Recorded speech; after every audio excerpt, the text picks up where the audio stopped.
so much for joining us. We're here in Houston, Texas. Clay Jasper at Pearland High School was kind enough to kind of open up his school for us to kind of have a conversation. This is something I've wanted to do for probably the last year, is go around and talk to some of our amazing educators about like how they set up their programs, what they do, how they go about it. Every time I travel and go places, not just at SABIAN, but for the last 25, 30 years, people ask me like, what are they doing in Texas? Like, how do they get kids to play like that? How do they get kids to be that motivated? And so I was talking to Joe Hobbs 4 or 5 months ago, and we were talking about this conversation, and he goes, well, I'll tell people. Like, and I said, really? And he said, yeah. And I said, well, this is awesome. I have an idea. So now here we are. We have Clay Jasper at Pearland High School. We have Bryan Waites at Clements High School. We have Max Mullinix, who's program coordinator at Klein Oak, and has taught, a million different places. And I'm so grateful that you guys have given up some time and some energy to be here to kind of have this conversation with us. As you know, we started a new social media at SABIAN called SABIAN Education, and it is my absolute passion to provide as much education as we can, not only to percussionists around the country, but music educators that aren't percussionists, to kind of provide information to them, not just about like how to play a paradiddle or how to play a triangle or a tambourine roll, just like, okay, how are these programs set up? So without further ado, let's just get into it because I'm super curious. I know a little bit about Texas from when I was at Dynasty, and I kind of did some similar things here. I was just enamored being a Midwest boy and coming to Texas and going, you have people come in during the day and teach private lessons? And they're like, well, yeah, don't you? And I'm like, no, I teach like 45 kids after school every week. Full-time job here. It is. It's crazy. Awesome. So I am so excited just to kind of hear you guys, like what your programs are like. This is going to be open to, whatever you guys want to do and how you want to talk about it. But I'm just going to start off with the old guy, Bryan. Bryan and I we just found out we're the same age. Bryan, you've been teaching quite a while and actually taught Clay Jasper at one point in high school. So let's start. First person to put sticks in my hand. That's awesome. Yeah. Thanks for that, by the way. Yeah. And now you're welcome. I like that. So, Bryan, at Clements High School, like, let's talk about like the middle school program. Like, in terms of like sixth graders, like everybody remembers like band night or band day where they come in and like, are you going to play flute? Are you going to play, trumpet? How do you guys go about like picking like who's going to be a percussionist? So we do some recruiting days where the band goes out to the elementaries and they perform, and then when it's time for them to do sign up, and we have those numbers in. At one of our schools, they kind of run the gamut. They make every kid come through the percussion room, and so I'm seeing every kid that comes through. Like, we're trying to get the best kid on the best instrument with the right fit. So. I have a thing of tests. It's very easy. It's like a kind of I play, you play, to see if they have some kind of innate rhythm. We were talking earlier about some of the California things about how they just talk with kids and can they look at you in the eye and answer questions. And so I open a dialogue with them and see how they respond. We look at grades because, when you get them into a section, especially in middle school, you're not doubling instruments. You have a snare drummer or a timpanist, so it's important that those kids have at least a solid history of making passing grades. And that can be an arguable point. I've had discussions, about that, with grades, but it's valid because in Texas, it's a no pass, no play state where you don't pass your classes, then you don't get to participate in competitive band. So, that's kind of an important aspect for us. But, that's kind of the gist of it is we're trying to get the best kid on the best instrument for them, And we've had some instances where, maybe we missed it, where a flute player just doesn't enjoy playing flute and they want to come play percussion. So we might reevaluate that after a year or even after 3 months where we realize, hey, this isn't a fit for you. Maybe we need to reevaluate, So in that sixth grade year, I've had, a handful of kids where we just get to, October, November, and it's just not a fit, but then we move them over to euphonium, and it's like a glove. They pick it up really quick.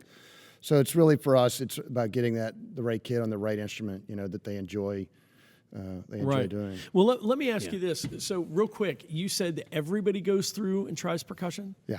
Now, here's why that's interesting, because where I'm from, up in the Midwest, in Ohio, you wouldn't believe how many directors are like, there's only 10 spots for percussion. Yeah. So we're only going to let so many kids, audition or whatever. So it's interesting to me that your administration, your band team says, no, it's important to make sure that everybody goes through. So does everybody play a wind instrument too?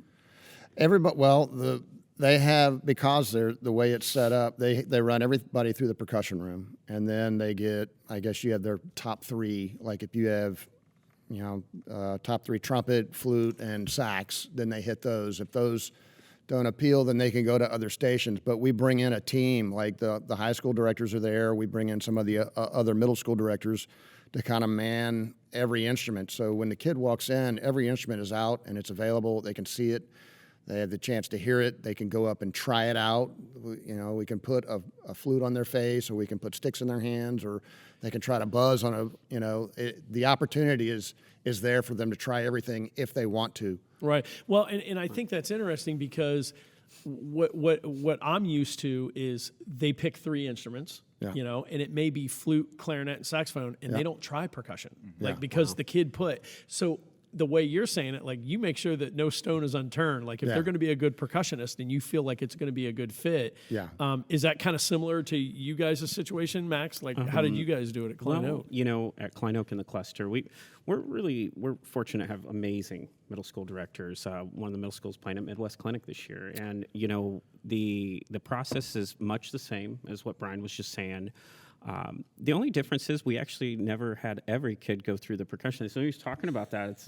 I'm like, that just totally makes sense, and well, it's percussion, of course it does, right? It's kind of great, But yeah, we fortunate enough to have people come in and do the audition process for each campus, and it could go down to being as simple as having students, clap, count, check their coordination, and take a look at their size. Like, are they a kid that looks like they're gonna be able to handle moving a physical instrument? Because unlike, wind instrument deals with what I call micro muscle development, and what we deal with initially is macro muscle development, and that is it's part of the game, as we all know, But yeah, it's much the same, just going through that process. What about you at Pearland? Is it similar to that, Clay? Similar. We don't have everybody go through.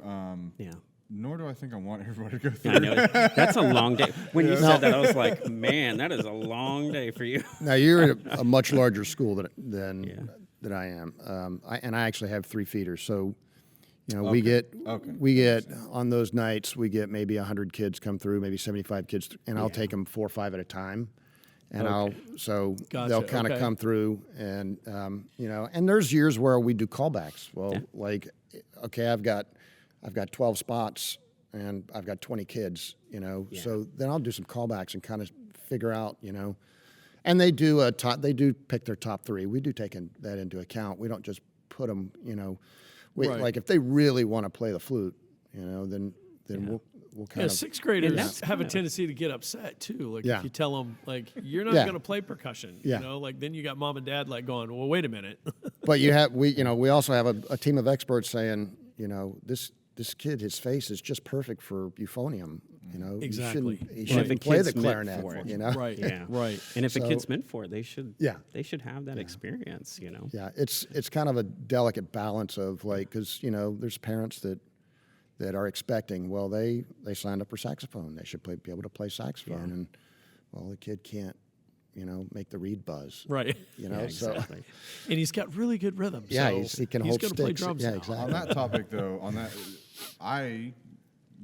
since sorry to say that you were my first teacher, but when I did the 5th grade audition thing, they put me on trumpet.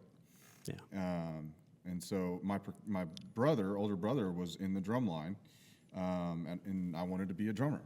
And so I was left there really kind of sad and whatever. I was like, okay, I'll play trumpet.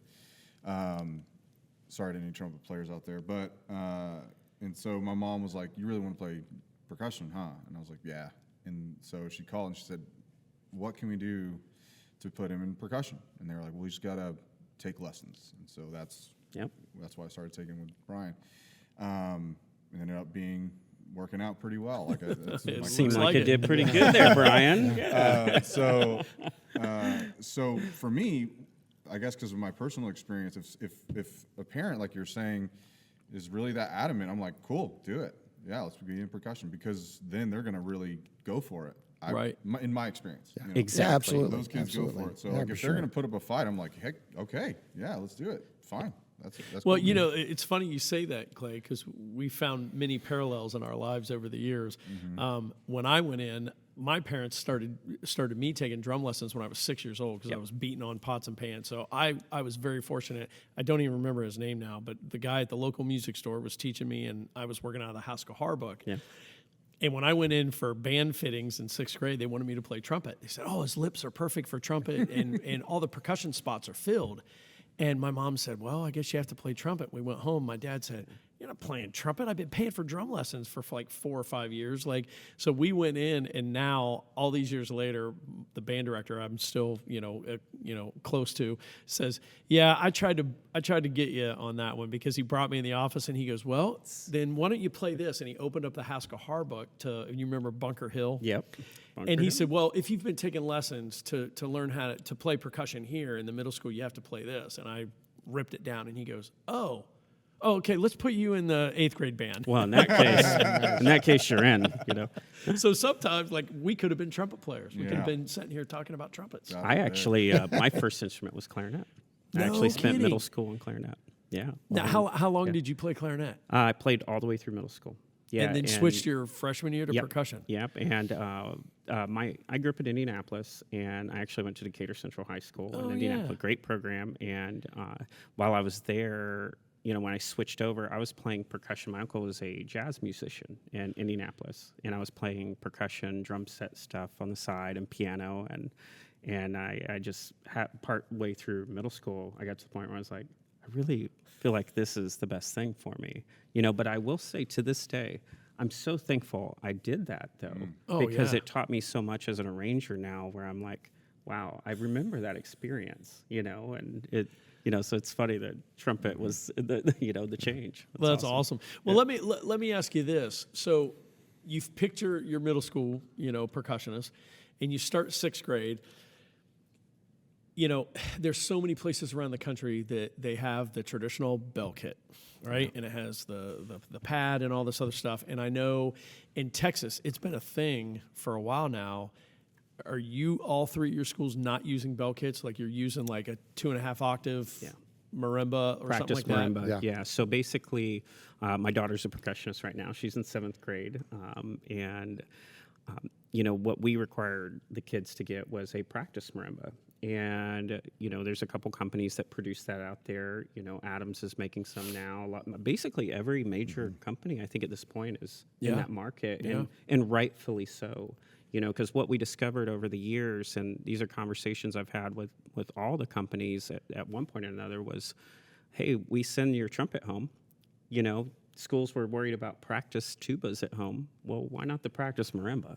What are these kids going to develop on? And that became a big thing, And I know when I got to Texas after living in Georgia for some years, it was so awesome to see that instilled in literally every single program in this area, was taking that path. And I think the interesting thing when I started hearing about this, like, when I was at ProMark, Steve Beck, started Marimba Warehouse, and he was showing me this. He's like, "What do you think about this? You're a marimba player." And I'm like, "This is crazy. Like, what is this for?" And he said, "Well, it's going to be for like beginners." And I'm like, "It's a real instrument." Secretly, he's like, "I'm going to make a lot of money on it." Exactly. And he has. Yeah, and it's crazy to me because a kid has got to be more excited. It's like making your clarinet player in 6th grade say you still have to use a recorder. Right. I know. Like, so my thought is, one of the things when I bring this up to other educators outside of Texas, they always say, "Well, how do they take it on and off the bus?"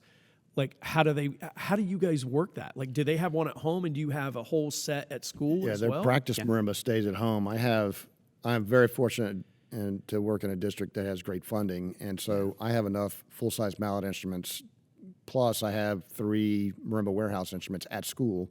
Yeah. So I have several marimbas, vibes, a few of those practice marimbas. I can outfit my entire class on full-size instruments in class, and then they keep their practice marimba at home. And how big is that class? 12? Between 10? 12 and 15. Okay. This year I had 13 at one So of probably my, doubling up on marimbas Yep. and vibes and just getting them on a real instrument. Yep. So is that kind of how you do it here?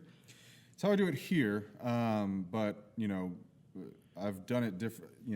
I was at North Shore last year. This is my first year at Pearland, and it's a different situation. And so, yes, here I have 2 middle schools that I teach beginners at, and we do have class sets of the practice marimbas, and then we've had to bring over some like hand-me-down keyboards and xylophones for them to work on. So yeah, they can do that, and they have the practice marimba at home, and it's awesome. It is. I mean, it is the best situation possible. Now, let me interrupt you. Did you have that at North Shore? No. Okay, so this is interesting. So you didn't have that at North Shore. You have it here at Pearland. Have you noticed a difference in like the amount of time that you feel kids are practicing because they're actually playing on a decent sounding instrument? For sure. Yeah, definitely. I mean, because part of it's convenience for them. They can just set it up, and it's there. Their mallets are there. Their music's right there. So, like I tell kids, like, just set your pad out, and you'll just go grab the sticks and go play something, Right. Yeah. Instead of having to get the bell kit out, put it on the stand that sucks, and then, it falls over, and then Yeah. and then it doesn't sound very awesome, so your parents are yelling at you. I mean, I will say, Live that world. I've had parents tell me straight up that they'll tell them to stop practicing because it's annoying. Right. And so that's still kind of the case here, honestly, but it's not, they don't tell them to stop because it's like this annoying bell sound, So, I'm sympathetic to both sides of it. We didn't have class sets of the marimba warehouse stuff or whatever for them to work on. So they did have to bring it back and forth, and that's tough. Right. But, it's a socioeconomic thing sometimes. And, but yeah, so I'm in the same situation where we have full sets of everything and they get to have it at home. And yes, there's a big difference in I've noticed in the amount of practicing. Well, and I'm sure all 3 of you would agree that like the success of your high school programs, the way your drumlines play, and the way a lot of drumlines play in Texas, is got to be the way the middle school formula is set up, right? Oh, 100%. So people that are watching and listening, like, when do you start? Like, do you start with mallets first? Do you have how's your plan set up? That like, is it mallets for 6 weeks and then snare drum for 6 weeks, or do you do a little bit of both? Like, how do you guys work through that? The years I did 6th grade were primarily, in both states. I know for me, I enjoyed starting the kids with just snare drum first. Learning physical motion first, understanding, like maybe not even reading yet. Reading dots, I put dots on the board, and we'd read the dots, and I'd remove a dot and go, well, let's leave that dot out. Oh, and it that's develops. interesting. Yeah. Yeah, and what it does is it takes the notation theory aspect out of it initially and teaches them grouping education or motion only. So they're really focused on that out of the gate. That's interesting. Yeah, because there's been times where I've started kids like we were talking about. It's like start in 9th grade sometimes. Like one of the best kids that's at Oak right now that works real hard. He started as basically a 9th grader. He's phenomenal. And the last time I played at Midwest Clinic, literally half the group didn't start as percussionists. So I think it's one of those things where, for me, starting a kid with motion first really led to a greater success, So would you start on snare drum first, Always. talking about motion? Yeah. And then always. go into keyboards? Like, are you two the same way? Like snare drum first? Yeah, I do like 9 weeks of snare drum Yeah. and we talk about like some mallet theory. We talk about like I give what I call a paper keyboard, and they can touch and say note names, but we're not doing. That's like at the beginning of a class. It's your 5-minute. Yeah. All right, let's talk about all the notes on the keyboard. Get your paper keyboard out. Show me where this is. Right. But the rest of the class we're doing hands because the motion and the technique part is so important to develop. Right. before we start to move and hit different targets. You know, Sure. so I do a solid 9 weeks before we start to touch mallet instruments, and by the time we get over there, they know where all the notes are. They know some theory. They know the notes on the staff. They know, you know, and we can really, and they have a technique developed where they can Right. start to make a good sound pretty fast. So, Yeah. so Clay, I'm seeing you nod your head like you kind of have the same thing set up here. How do you work in being in band? Like, do the directors here say, I want the percussion in full band with me once a week, 3 times a week? Never. Never. What grade? They're in homogenous classes in Texas, and Right. honestly, being in both states, you know, I look at it like this: is homogenous the end all be all game changer? I think as a community it is, and I think that that's the biggest missed outlet in the United States is making a cluster effort to start to have alignment between directors. Like, okay, the woodwind person's going to teach the 6th grade woodwind people, the Sure. brass, and they're going to not be in a band their first year. But what they're going to be in is that that homogenous section, and all they're going to focus on is being good at that right away, and no pressure to where the band director's got to deal with 89 kids at a time. So what do you do with, like, I know this sounds crazy, but like, what about a Christmas concert? Like, the parents want to see their kids playing band. It can still like, happen Yeah, because so they get more attention. We do small recital. I do percussion on. That's when I introduced percussion ensemble. in 6th grade. In 6th grade is our first Love thing it. is the holiday recital, and we do it. We don't even do it outside. We do it during class. We invite the parents up, and they come. They get out of work and they come to our classroom, and they kind of That's we awesome. show them like what we've been doing since August when we started school. We do our pad routine. We do some exercises, and then we work up some holiday tunes. And the last thing we do is a little percussion ensemble, holiday themed. So that's their first introduction to chamber music, and, Right. and man, I get to That's do awesome. percussion ensemble, and I get to play my instrument and do, and it excites them and then we don't really do a beginner concert until like March. Yeah. Right. That's the first time they actually, and they'll do, like the directors at the middle school, they'll kind of do some rehearsals, like they'll do a full band rehearsal, they'll put all 100 kids, in there, and they'll work on a piece, but yeah, they don't really do a full band concert until like February or March, and then at Okay. that they do 2 tunes, and then they have their end of the year thing. So most of the performance opportunities are chamber style, where we're doing small recital bits. So is that like everywhere in Texas? Is that kind of the formula? Is that what everybody? I don't think I don't it's know. That's something everywhere. that I've been doing for a few years, and it's worked out really well for us. I think Do- it's do you- dependent on personnel, really. Yeah. Right. Like if Yeah. they've got a Clay that's a rock star, and like, hey, dude, this guy can get in there and Well, everybody wants to it be happen. like Clay. I mean, I are you do, kidding you me? know. Like, Clay's I want to be like Clay. I mean, give me a break. Like, I want to be in Clay's beginning class. know. So is that the same thing with you? Are your percussionists in with the 6th grade band at all in 6th grade? Like kind of the same thing at Christmas concert. They'll work up some tunes, which honestly is a new thing for me, which I thought was really cool. We used to do where we would learn jingle bells or whatever on the bells and learn a little pad thing, and we would just have a concert, and each instrument would play something. Do their And, thing, right. And so here they do have kind of mega band, they call it, where it's everybody on stage. And then, I'll bring the percussionists up and they'll play something, to get their little moment, and then go back and then we play tunes together. So kind of the same thing. And then we do the same thing at the end of the spring semester. So when so you get through 6th grade, you're doing a lot of chamber stuff. It's a lot of one-on-one, like percussion, technique group. and stuff like that. So I assume after 6th grade, you guys feel that like they're pretty adept in like technique and how they're rhythmic and stuff like that.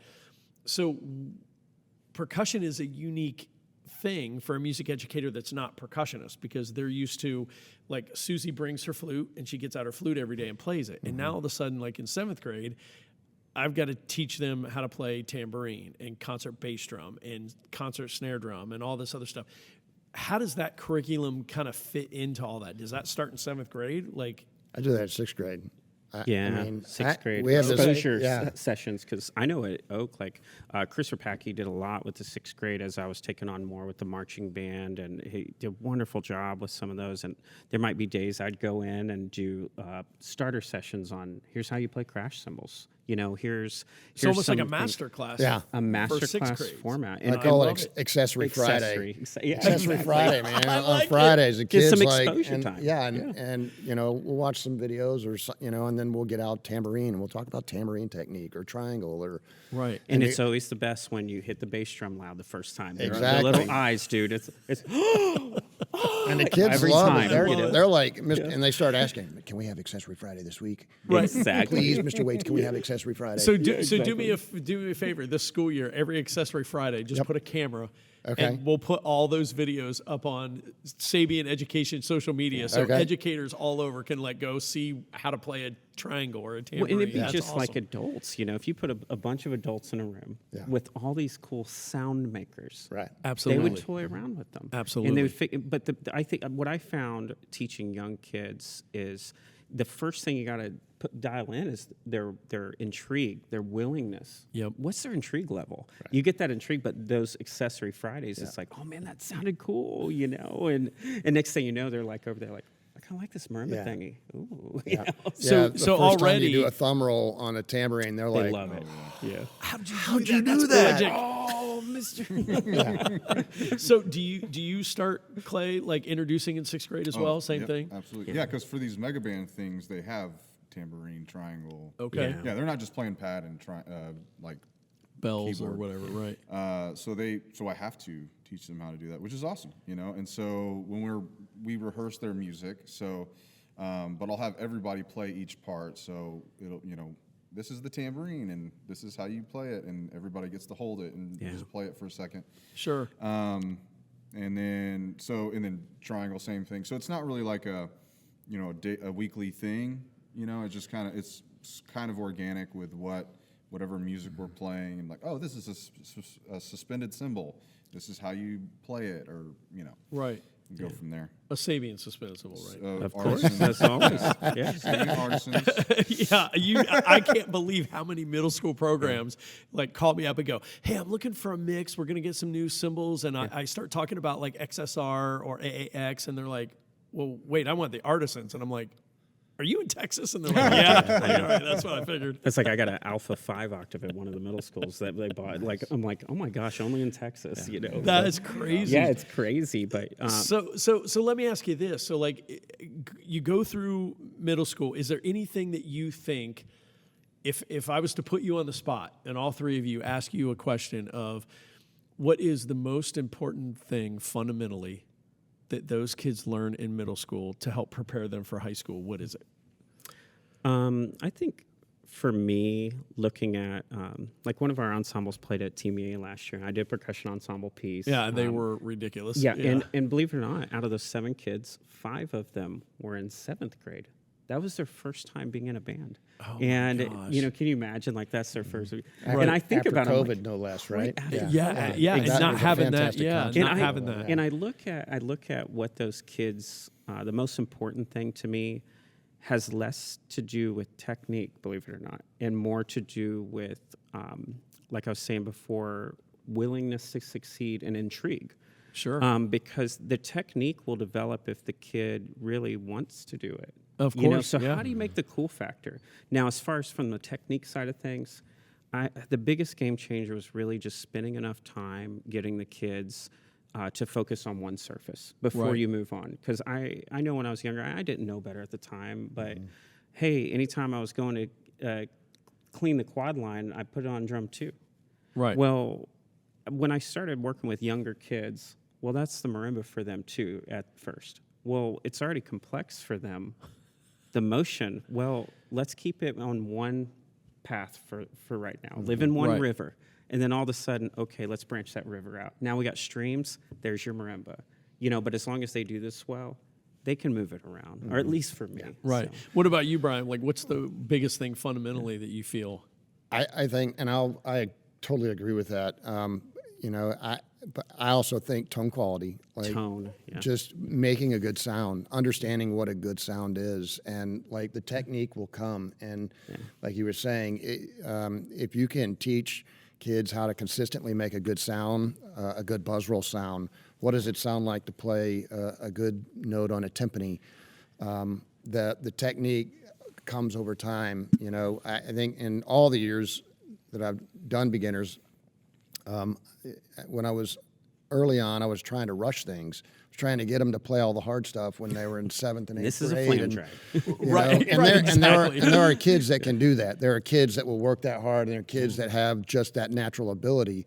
But there are kids who are like me. I had to practice all the time to be, you know, to play that kind of stuff. And you know, I focus more on getting them to sound good, and getting the motion to be natural, and worrying about the hard technical stuff, you know, as they get into that 8th and 9th grade area where, you know, we're having to train, you know, for marching band or the really technical stuff. But you know, and Texas does a good job of training that with the region band process. You know, that starts in 7th grade, so they're playing excerpts as a 7th grader. Wow. Like, you know, so they're playing these. You know, It's a big deal. Yeah, Yeah. It's a and it is a huge big deal. it is a big deal. So from 7th grade on, they're playing these, like, you know, It's just Snare, what they know. keyboard, It's and part of timpani. snare, keyboard, and timpani. That's right. No kidding. Instantly. Yep. Yeah, and I'm glad to hear you talk about the tone thing a lot too, because I remember when I was young and we were talking about like, well, it sounds good. Well, you gotta make it sound good first, you know. Right. And how many people you go clinic their band or go work with them, and you know, I know from traveling around working with a bunch of programs, it's like, hey, sometimes you go in there and they're playing loud, but it's really just not a good loud. Yeah. It's like, you know, you Right, can get right. that in a very different way. Well, and it's so different too for you know, for music educators that aren't percussionists, because they may not be trained. You know, Right. they have like one semester of percussion methods, Right. and now all of a sudden they got to figure out, like, as long as Johnny can play on beat 2 and crash a pair of cymbals, like, I'm happy. But is it a good crash? And you I know? honestly think you hit nail on the head with that. They got one semester of percussion Right. methods. Yeah. I have disagreed with that for so many years. Yeah. And I go, you know what? If you're going to be an educator and if you're going to be out there running a band program, I think you should have a yearly, and I'm talking even for percussionists, learn how to play a clarinet different. Right. Learn and spend more time learning and developing those things. Yeah. I know for me, I remember someone told me, you need to take an instrument home every summer and learn it. You know, but Yeah. I think you're right on that. Yeah. You know, my band director in high school, he's a composer. His name's Jim Swearingen. Oh, yeah. And so he was my band director in high school, and he used to say, "Mr. Reynolds, if you're going to be a music educator, you need to start now." And he would like talk to me about sending me home with an oboe, or you know, something like learn something like that. So Clay, what about you? Like, what do you think is like fundamentally like the biggest thing that helps your program and builds self-esteem in young percussionists moving on? I don't really care about their self-esteem so much. But just kidding. No, but reading. Yeah. That's been the a lot biggest of change reading. in my teaching over the years. Like at first, it was all about the hands, and I was like trying to get their hands right. No, fix it. No, put your. And then I realized their hands are going to change because they're in 6th grade, and Right. And kids, you know, go Absolutely. And isn't it crazy how much they change day to day in 6th yeah. grade? Oh my gosh. And then I started thinking about how, you know, when you're young, your brain is a sponge, and the information you put in there lasts so much longer. It's so hard for us at our advanced age to learn new things and then to remember things. Yes. Right? Yep. And so I was like, okay, so I need to work on their brains more. And I started working on like timing exercises and reading. More than just focusing on their hands. Obviously, I teach them how to hold the stick or whatever, but I don't harp on it as much as I used to. Right. And it's been super successful. The kids go on to 7th and 8th grade, and they can read the band music, and it's easy, and they can go on and work on something else. So that's Like technique. like technique. Right. Exactly. Right. And Because they mentally learn it faster. and you know, let's be honest, we're working on technique in the high school every day. Yeah. Like I would say 75% of my classes every day are technique based. We're not working on the music. And now is that because you feel like you've already set the foundation? Like they can yeah. read pretty well when they get into high school. They have a good Well, sense that's the of thing. rhythm. If they can read if they can read well in high school, you're good. Like Yeah. half of your job is done.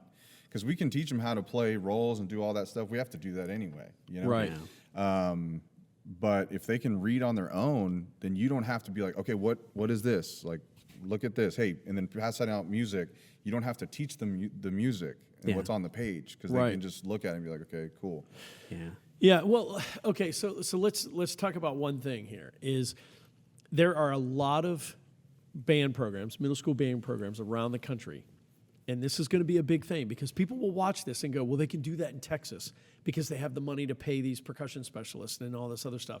So let's address that real quick. Like, so you're a music educator, you're a trumpet player, you're a band director, you don't have a percussion specialist, you're in full band.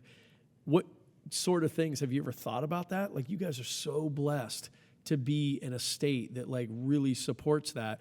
What advice would you have for a music educator? Like, are there resources out there? Can they, should they do more small ensemble stuff? Like, what do you guys think? Go ahead. Well, I guess part of that, I teach a band here, so I have to do band as well.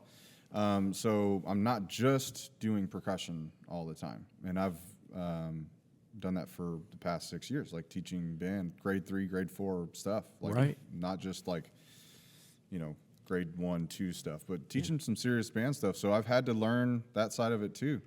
So I mean, I'm not saying like, hey, do a job better, but try and learn that part of it. I think there's a lot of educators I talk to that try to push it aside and don't want to think about it as much, and so maybe try to learn it, and there's so many resources out there now. Like, so many people are putting out apps and Yep. programs, that are coming out and to help you with that. What are There's some no of those? excuses too. Like, Yeah. I mean, those things are fantastic. The resources are unlimited. So what are some of those resources? Well, I Like- know for me, there's so many sight reading websites that you can go out and like just click on. MuseScore is doing some great stuff these days Okay. with their Muse class, and I know for me when I first got to Texas, and I was just talking about the ensemble that's playing at Midwest. I can tell you right now, if the band director is making the effort, then the kids will do that too. And the band director there, his name's Stetson Begin.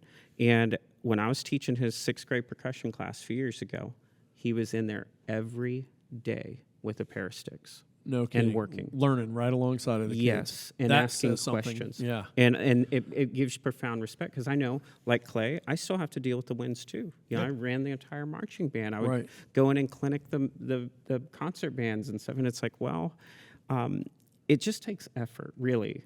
And if you find that effort and you stop producing your own reasons, like, well, we don't have that resource. Well, I always come back to this. The one defining thing that I've always found in every successful person is hustle and grit. Right. Those two things right there. And if you persevere and just make that effort, you're going to be a better musician and you're going to be a better educator in general. Right, absolutely. Now, as far as resources, though, you can buy those Roger Winslow sight reading books that are fantastic. You can buy, honestly, you can turn any page in the Mark Wessel book The or Wessel's book, the or appendix, or yeah. Kennan's book or anybody. Yeah, His that's book. what I was going to say because like that's when I first heard that there was something else other than essential elements. I know. Was Yeah. when I saw the Wessel stuff, and then when I saw Keenan's book is great. Kennan's book's fantastic. And Kennan's I was book's like, this is what they're using in Texas. And everybody's Yeah. like, yep, that's what we use. And I was like, this is great. Like, they're not learning, Polly Oliver or, whatever. They're learning, like, actual percussion music. There's a daily drill series out there, I think, as the well. daily drill. It's a 5-minute drill thing. I want to say it's Eric Rath, maybe. Eric Rath, that's Eric one. Rath, yeah, that put, and it's a very small book, but it's like a daily drill, and it's not just, when the winds are playing. I think that's a tap F. space. Remington, maybe it's a tap space Tap thing. space, Yeah.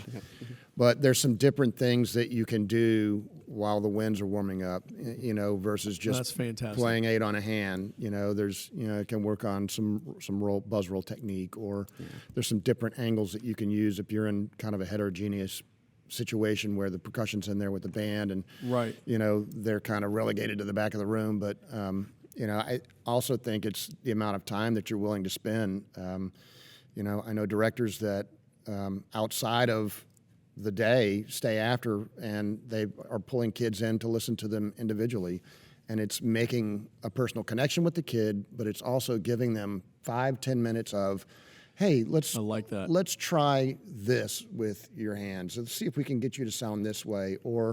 But they're making a personal connection. The kid's getting a mini private lesson, if you will. Right. And they're doing that outside of the day. It's the kid's getting some individual attention, and then setting up those norms every day, the expectations of, we're not just going to sit in the back and, draw and play on our phones. We're going to work on something, even though, it might not be something that you think is keeping you as active as you want to be. Right. But we're going to work on something. When Clay hit the nail on the head, though, he's got to teach a band too. You Yep. probably take a trumpet home every once in a while and go, I'm going to see how they feel. Yeah, and I'm terrible. I love it. So Yeah, I have more sympathy for those kids. I I'm know. like, man, this is hard. Yeah, it's the middle school thing is so tough because kids are transitioning so much. Like they're finding their friend group. They're trying to figure out how they feel together. That's why I love the band thing as a whole, whether it's trumpet or flute or whatever. We all know this. That's why we're all sitting here, is because we found a place in band. So before we leave the middle school thing real quick, I think I know the answer to this, but I'm going to ask it anyway. Like, do you start pushing private lessons from day one in sixth grade? Absolutely. Yes. Yeah, and there's a lot of programs out there that like, oh, I don't want to overwhelm the kids, so I wait until like 8th grade to try to get them to, like, to me, it's like get the parents involved early. That this is a financial commitment. Yeah. And that if you want your kid to succeed, like, you're going to have to get them some help. So from day one, you guys start talking about like, hey, this would be a great time to start thinking about, here's a list of people that are teaching private lessons. I'm sure they come to the school, right? Yeah. During So class. you guys have a list of, so it's easy for the Well, parents. I think the biggest thing is the band directors, as we were just talking about, that make the effort to recruit those educators to come in. If I know in Texas here, it is very common for a private studio teacher to come in during the day, teach lessons, and they make probably more than the band directors, I mean, let's be honest. Absolutely. But it is a full-time career, but it's facilitated. The organization is facilitated by the band director. The effort is put forward there, Sure. But I know for 7th and 8th grade, I just encouraging band directors to not be shy about getting into more theory and teaching those things earlier. I know I've had band directors too with me that have come in and say, well, you're talking about 4-part harmony. Well, because I'm about to start them on 4 mallets. Right. Yeah, in 7th grade. Right. Yes, absolutely. So I'm going to teach them the theory side so that they can read it faster. Right. So- Absolutely. Speaking of theory, another resource I use quite a bit is musictheory.net. Oh, wonderful. Oh, I don't know that one. That's a good one. You can go in, you can actually customize exercises, and it'll shoot a code, and they can email me a code, and I get their score. I see how No they kidding. Yeah, so I I use can that kind so of much in COVID. track, That's fantastic. and it's everything from like note recognition on the staff to note recognition on the keyboard to chord recognition to, there's all kinds of That's things. fantastic. Quizzes, so you can you can set grade up 'em. quizzes and challenges. Brian, when we were in middle school, we didn't have that. No. No. Well, but back It was hunt and peck, right? Exactly. Well, before we all had that those practice became pads popular. that were like a 45-degree angle with That's right. Before all that Gladstone started, The though, Gladstone. I know for me, and you probably the same way, I just write stuff out. Hey, we're going to, Oh, key yeah. of B flat, 2 flats, all right, we're going. And I would just write out some moving lines. Yeah. And it could be scalular, or and here's a little neighboring town. And I would just write out a little 2-bar thing to read with. Yeah, I kids. kind of have same thing. It's kind of like a stone book for keyboard. Like, what are all the popular, like 4 notes going up, 4 notes going down, 1 note up, 3 notes down, and so we just put them on the stand and go, all right, here we go. Goldberg key of book. C. No Right. flats, no sharps. So That's they get used to fantastic. reading some of that stuff, and I think with that, you were talking about literacy. Yeah. I think one of the big deficits is the keyboard It's reading. literacy. Is kids being comfortable That's huge. reading mallets. And I just preach. You're going to miss notes. It's okay. Yeah. Go the right Exactly. direction. Go the right direction. Yeah. Right. Are we going up? Are we ascending? Yep. We descending? Hey, you did the right thing. Play the right rhythm, and don't get lost. Right. That's the 3 rules. Well, and that's the one thing that I see very commonly around is you got some kids that are excited because they want to play. I don't want to play bells. I just want to be a drummer. Yeah. It's like, well, you're going to have to play all of it, and a lot of it is that Most time it's the anxiety. parents. Yeah. Well, some of that too, but a lot of it too is the kids' anxiety of like they've been on a practice pad, they've got one surface. And now all of a sudden you're asking me to like look up and Exactly. read something. Like I can't on do this it. giant But instrument, that right? to encourage people watching, when you're teaching them how to play snare, don't train them to sit there and stare at their stick beads all the time. Right. You have to educate them out of the gate to use peripheral vision to see what you're doing. And if you train them instantly, well, you got to watch your sticks. Well, if you grain that into, okay, man, we're training these kids to do something. Well, you just taught them to do that. Yeah. And then you're yelling at them when they're in 7th and 8th grade, and it's like, Don't look Right. well, down. dude, you told them to do that, Right, So- exactly. Well, let's real quickly, because we're not going to talk about everything in high school, but like now that they're up in high school, here's the big thing that I want to kind of hit in Texas is it is not common anywhere else in Texas. There's a couple programs here and there outside of Texas, but it is common for Texas schools to have a percussion class, right? Like in the school Yes. day. And I'm sure that's where a lot of personalized attention comes in. You can work on percussion ensemble. You can work on marching band during marching band season, percussion, with that thing. How does that happen? Because you still have a normal school day, just like they have in Iowa somewhere, but they go, well, no, these kids have to take AP English, they have to take math, they have to take band, and they don't have time. Like, we can't make a percussion class. How does that work? Happens at the same time as a band class. Yeah, It's exactly. coded as a band class. We just have facilities that I can pull them into another room, and so they're coming at the same time as a band class. They're just not with the band. They're not with the band. So it's like the same middle school formula. Like Yeah. they're not with the middle school band. Like, Right. So now wait a minute. Now I've heard some pretty dang good wind ensembles around here that the percussion sounds amazing with the band. Like, when do they work with the band? Like if you're working on a whole singer piece or whatever. Yeah, I don't know when are they about doing for that? these guys, but my class aligns with the third band and the top band. So if kids that are in the third band, if they need to go in, they're in my percussion class in the fall the whole time because we're not really working on concert band stuff. Right.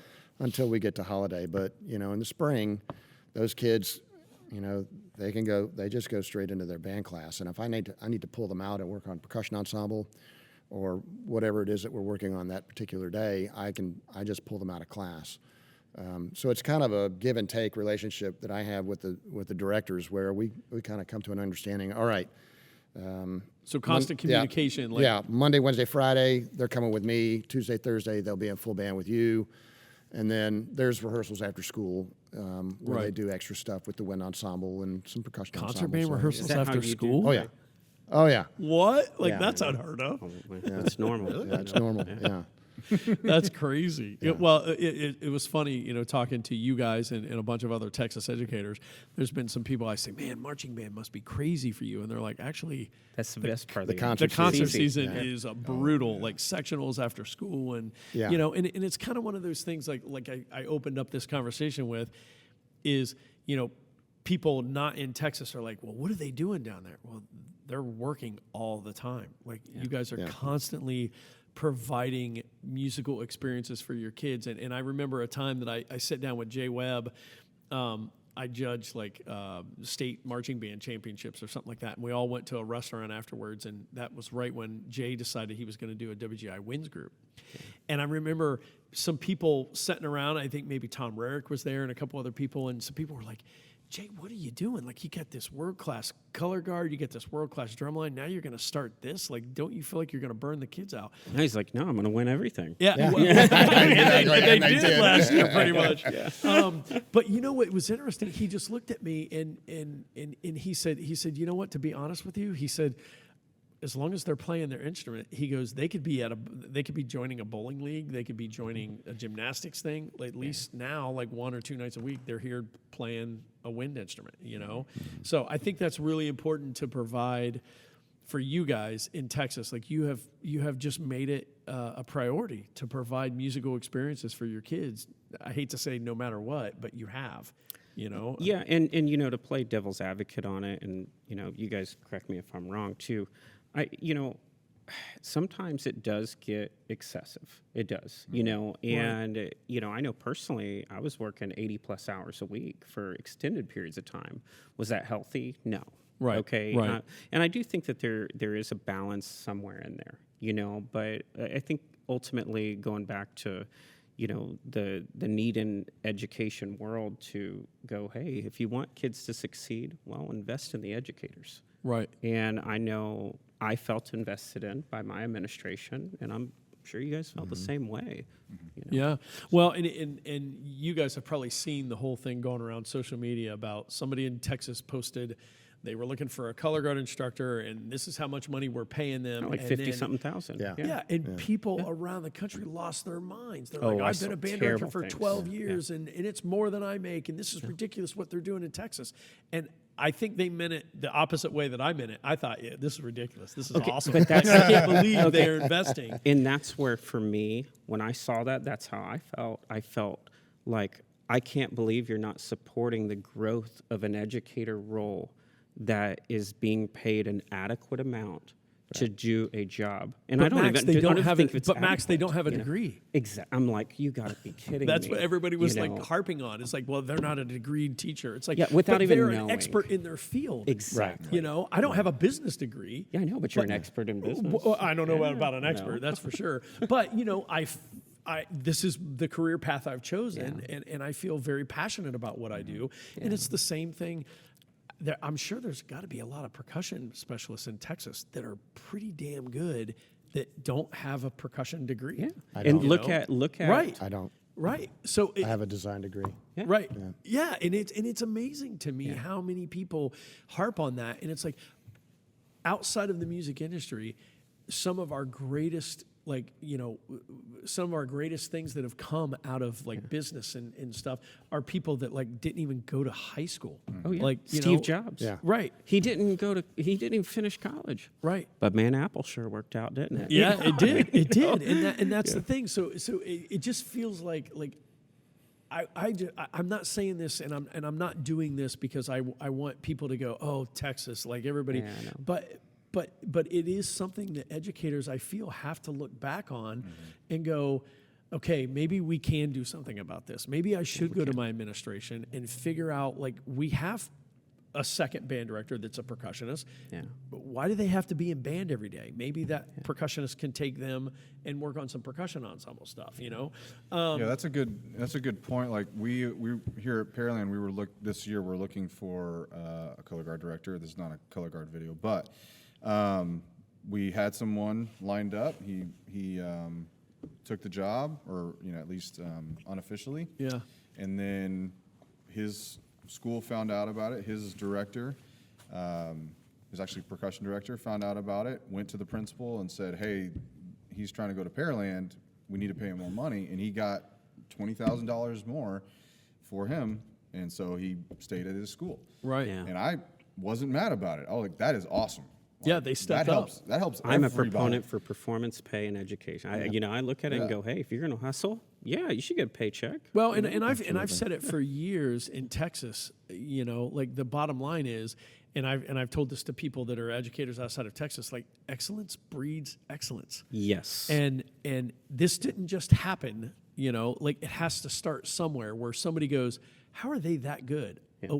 Oh, you're paying your drum person $30,000 to do. Oh, well, we need to pay so we can get a guy to do it. Yeah, I think, I feel like, and that's kind of what I think. What I would say to people outside of Texas that are looking here at what we're doing and whatever. I mean, Richard Crane kind of started the whole thing up in Spring ISD. He did. Hiring a percussion director, and getting that to be a thing. Yeah. And then right. And some of the best educators came out of that situation. Exactly. I mean, I mean- Rick Rodriguez. Oh my God. Yeah, Right, If you look right. like Greg Reinhardt, Greg Reinhardt. Lamar yes. Burkhalter, and Lamar. you know they were bringing in Brian Jason Callahan. Hall was there for a long Jason time. Hall was Oh, there for a long- Jason, yeah, absolutely. I was fortunate enough to, I started as a tech. I was 19 in 1989, and I started working with Brian Callahan. Yeah. And he kind of pulled me in, and we opened a private studio and just did private lessons and taught drumline. And, Which is where I took private lessons. yeah, so yeah, thank you. But Clay's right. But I was fortunate enough to kind of learn from somebody that could break everything down and go, this is how you teach beginners. This is how you teach Right. this motion. This is how you know. So, and to be surrounded with those kind of guys, and then be able to work with Phil Geiger and Larry Matishak and Randy Vaughn and some of the great band Randy directors. Vaughn. He lives and down the see, street. Yeah, and see how those guys operate. At the pinnacle of what they do. It's. And they were dominating. It just back then. and I mean, yeah, and then Dominant. it just kind of snowballed from there. Especially in the Houston area, because it was Yes. them, and then it was like Woodlands, and then Yeah. it was like, like all of a sudden, like all these great bands started like going, well, hey, how are they doing it? Right. And I remember talking to one of the band directors that was at Mason High School, which is in Ohio, which He is should not a design that, very Mason. Yeah. and it was interesting. I asked him once. I said, like, how did you turn Mason into this powerhouse? And he said it was very interesting. He said, I looked at Lassiter High School and what Alfred Watkins was doing, and I called Alfred and said, "Can I come down and spend 2 weeks with you? I'll pay for a hotel. I'll do all the stuff." And he went down there and just saw how they did it, because it was kind of the same area, same affluency, and all that stuff.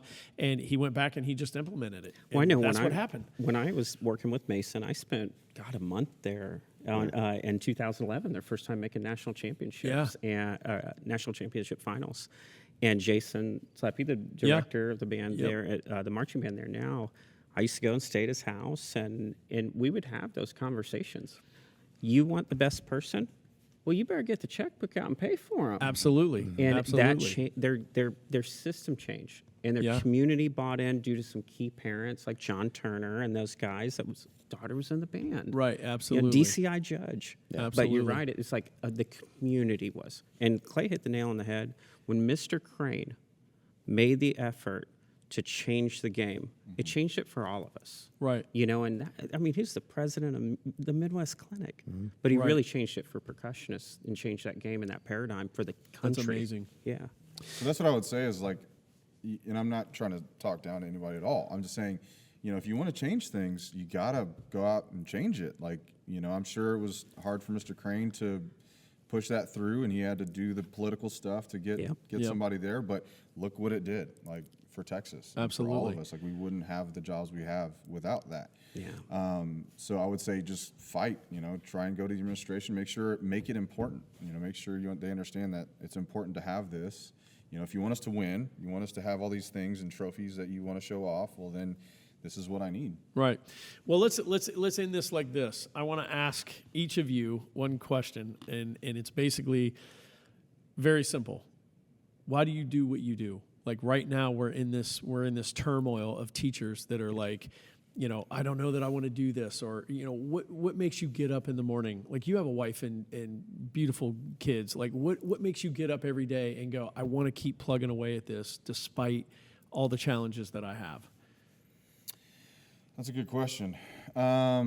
It's still fun to me, and I can go do something else and make more money, whatever. Right. But that's not what life's about for me. I guess just personally. Like I want to have fun. I don't. It's not really a job to me. Right. Like I get to That's teach the best way to music, describe it. Yeah. It's like it's a job hobby. And I guess just not taking it too seriously as well, which sounds silly because we're part of big programs and whatever. Right. But It's just band. But it is just band. And once we all hit that point where we're like, I'm gonna quit. I'm gonna do something else. I'm gonna sell insurance. Or We all say that, no Yeah. matter what and you're I doing. did. So, I'm gonna get into real estate like every other band director. Right. And, but then I stopped taking it so seriously, and just like have fun. And then the kids start having more fun, being good at their Absolutely. instrument and doing it. And then just enjoying what you're doing. So for me, I just enjoy it, and it's not about money for me. Like, yes, I get a paycheck, and I'm fortunate and all that stuff, and affecting lives as well. And I know it sounds kind of cliche and whatever, but that is a big part of my job. I get to spend pretty much 7 years with kids from 6th grade through 12th grade. Right. So I'm a big influence in their life, you know, Yeah. unfortunately. So, So all your kids do jujitsu, and Some they're are. lifting weights every morning. And, some are, you know. Honestly, yes. I mean, some kids do see, you know, that I'm into fitness or whatever, and Right. so that they start working out and doing that. So I Right. think that's a positive thing. But yeah, I get to affect their lives in some way, and it's, you know, especially in some aspects, they have rough home lives or whatever, and their bright spot is coming here, and I like being a part of that. I really like. Well, I remember when I came down years ago and spent some time with you and Andrew at North Shore, and just seeing what some of those kids have to deal with, you know, every day, and it was just heartbreaking. Mm-hmm. But then they come in and they're just there to play. And I remember asking you, and you saying they just want to come here because it's better than maybe what their life is, so they might as well come here and drum, you know. And I think that's super important. So Bryan, you've been teaching for a long time. We teased you about being the old teacher, old guy. You've been doing it a long time. Like, you obviously still speak passionately about it. You're still doing it. You still love it. Like, why? It's a lot of what Clay was just mentioning. You know, you create these relationships. You kind of become who you surround yourself with, and I've been extremely fortunate in all that time to be surrounded by some great people. Yeah. Right. The directors that I've worked with have just been top notch, and the kids as well. I started at Clements in 1996. It was the first year that I taught there, and the head band director at Clements right now was a senior in that drum line, so he was a drum captain. So That's awesome. That's awesome. That's so great. yeah, it's kind of come full circle. And So do you tell him what's up? oh yeah, I tell him what's up all the You're time. like, look, we need new marimbas. Yeah, we need new exactly. cymbals. Like, let's get this going. And you know, and I feel like I've been supported over the years with not only just funding, but with camaraderie. You know, and that's a big part of doing that. You know, and then having a partner. My wife Stacy, you know, is my biggest fan. Yeah. And when you spend 80 hours a week, Yep. you know, away. Yep. You have to have somebody that's going to be your biggest cheerleader. Right. So I'm looking forward to the next actually 4 years because my daughter's starting high school. She's going to be in the Not Guard. percussion. Not percussion, unfortunately. we were close, but. But here we're back on the color guard. So the conversation again. so the whole clan's going to be at all the games and all the contests. So and that's something I fantastic. haven't ever had before. So I'm going to, you know, my daughter and my wife will be there this year, and so they'll get to share some of those 80 hours of blood, sweat, and tears. And That's awesome. so I've been very blessed, and I've stepped away from education a couple times. Like I said, I don't have a music degree. I have a Right. design degree. So I've worked in some graphic design previously, and I've always kind of come back. I've always gravitated back. I love music. I love teaching music to kids. I love seeing the lights go on, you know, especially to the young kids. And that's, you know, no offense, high school kids, but I think, you know, the 6th, 7th, and 8th graders are some of my most fun times. Because you That's get awesome. to see those moments where they just go, They're this not is trying to be cool yet. awesome. Right. Yeah, they're exactly. not trying to be cool They're just yet. trying to wear deodorant. And you know? just get to see that, you just get to see that sheer moment of joy, Yeah. you know, when Right. they learn something new and you've passed that on. So And they're that's- not afraid to show it at that age. right, yeah, they're That's the excited best about it, part. you know. So. So what about you, Max? I mean, you've had a lot of performance experience with, yeah. you know, Cavaliers, and you know, you obviously grew up in a wonderful band program. So somebody Yeah, I must have did. been pretty influential in your life. Like, why are you still doing what you're doing? Well, for me, I'm transitioning out of the full-time classroom setting, and I'm doing that. You know, it was a hard choice to get to that point, but you know, like Bryan said, you know, sometimes you go in different routes, and for me, I'm fortunate enough to be still involved and be heavily involved. in Sure. it, you know, so you know, the classroom setting for me as an educator, you know, the purpose being in there is so special. for the kids. Because like you said, it's that first time you see the kid and you hit the bass drum that very first time, and that light bulb, they're like, whoa, this is the coolest thing ever. So the amount of lifetime, like lifelong changing moments for those kids, you can't trade that, and I had this conversation with somebody, because leaving the classroom was really difficult for me, because mine is based medically, my decision was, Right, right. and I look at those moments with those kids where you look, and I'll never forget last year at our area, I didn't care what place we came in. I'm the type of person I was like, I really don't care about placements. Right. What I cared about was, I could tell when I was talking to the whole band that afternoon that those kids felt that moment of emotional value, that their hard work meant something to them, and they received and reciprocated that. And that was taught to me young I remember like Mike McIntosh tell me, Right. and my lesson teachers when I was a kid, you only get to take the money out of the bank if you put it in there. Right.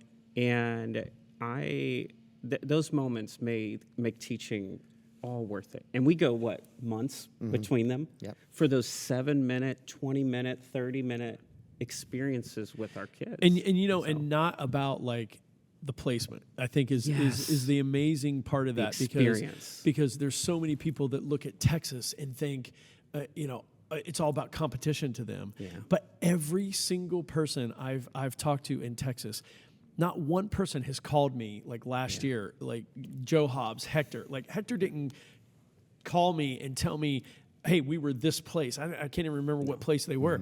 He was like, did you see the kids? Like, Yes. it was amazing. Like that third movement, like was exact. Like, and people don't get that. Like, it really is about the experience that the kids are getting and the emotional feedback that you get from those kids. And I think that's what's amazing about what you guys are doing in Texas. And I feel super fortunate. I've gotten a chance to go around and judge, California state finals, Colorado state finals, Indiana IPA state, and or judge for music hall. And I get to see all these people and interact with these people.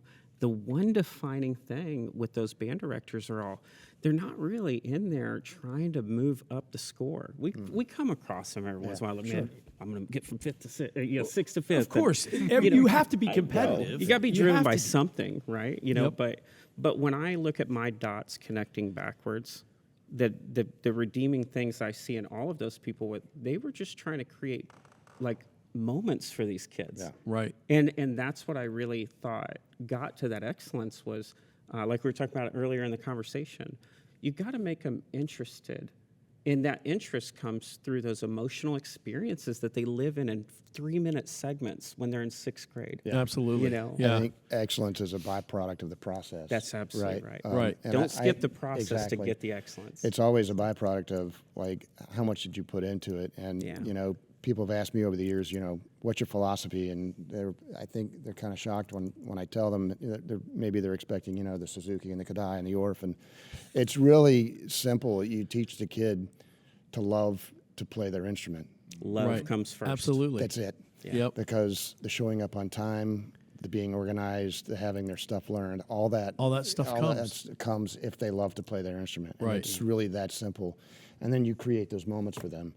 you Right. know, and they keep coming back. And then the moments happen more. That's right. Because that emotion they felt that time. Right. And right. we all remember those moments for us. Oh, that's why we're all sitting here. That's why we're sitting here, exactly. Absolutely. Well, and and I can't remember who it was. I was having a conversation with a student at Ohio State a couple weeks ago, and he's going to be an educator, and we were talking about some things, and I said, look, don't fall into the trap, because I asked him, he was teaching a percussion camp somewhere, and he said, I'm doing it for the kids, and I said, don't fall into that trap, and he looked at me, and he said, what do you mean? And I go, you got to do it for you too. Yeah. You know, and I said, I've met so many educators that are like, oh, I do it only for the kids. You're lying. No, you do it for you. No, too. You're and I'm not ashamed That's to a say one-sided when I teach at relationship. a high, It's a yeah, one-sided relationship. I'm not ashamed to say that when I'm at a high estate and I'm pushing those kids, like it's kind of about me too, because I want that moment to happen, Right. so I can go up and high five a kid, or Well, I can and- go and- up and have amazing performance that I see those kids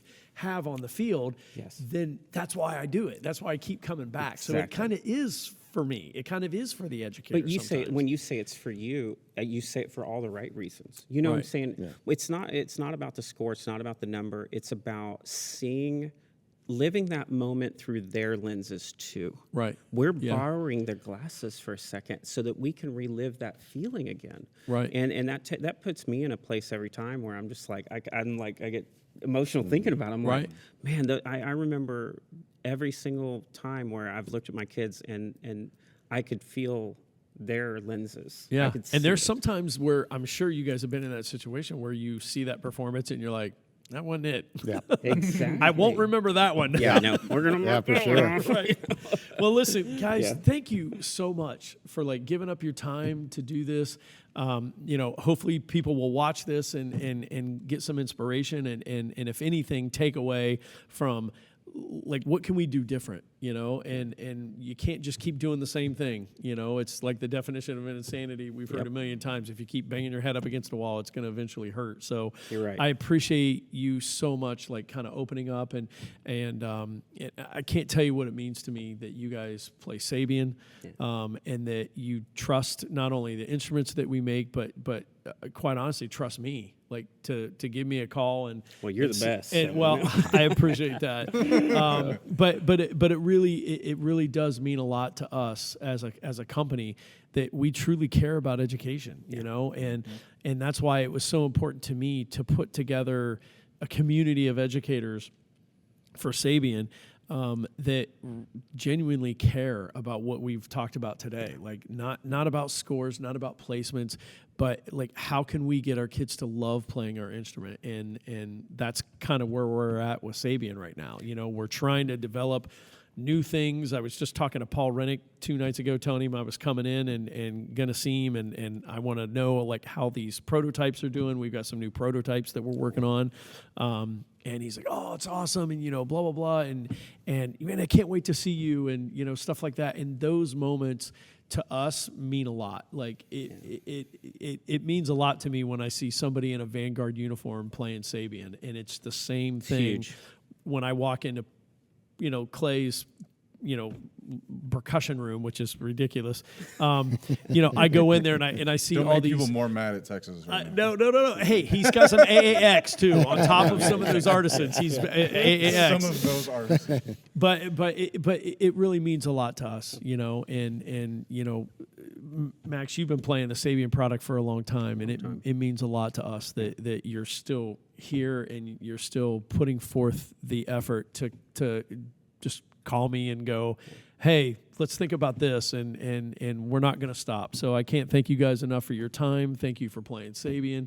And, you know, hopefully we'll get some great information when I go to Dallas. I want to make sure that I thank Josh Hartwell, thank you, who's over in the shadows, kind of helping get everything set up. And Josh is one of our artists as well that just came on board a month or two ago, actually a while ago, but we just, you know, announced it probably about a month ago or two. So thank you, Josh, for everything that you're doing to kind of help me. Josh is going to be with me. We're going to travel to Dallas tomorrow. We're going to go to San Antonio for the show, the DCI regional, and then we're going to go to be in Austin to talk to some educators there. So thank you guys so much, and best of luck. Thank you, Mark. Thank you.